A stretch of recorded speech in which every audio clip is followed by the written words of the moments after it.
ओम साईराम.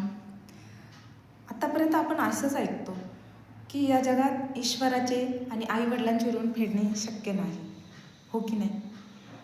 पण मी असं म्हणेन की हे दोन्ही ऋण आपण फेडू शकतो आणि या ऋणांतून मुक्त होऊ शकतो.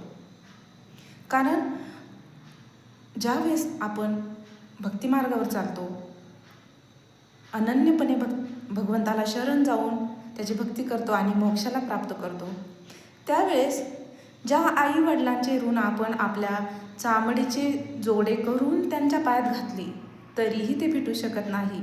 पण आपल्याला मोक्ष मिळाल्यानंतर आपल्या 21 पिढ्यांचा उद्धार होतो.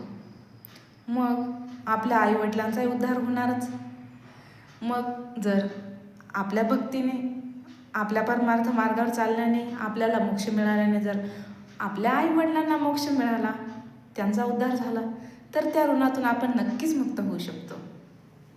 आणि ईश्वराचे ऋण फेडायचे म्हटले तर श्री साईबाबांच्या 11 वचनांपैकी बाबांचे एक वचन आहे, माझा जो जाहला काया वाचा मनी तयाचा मिरुनी सर्व काळ.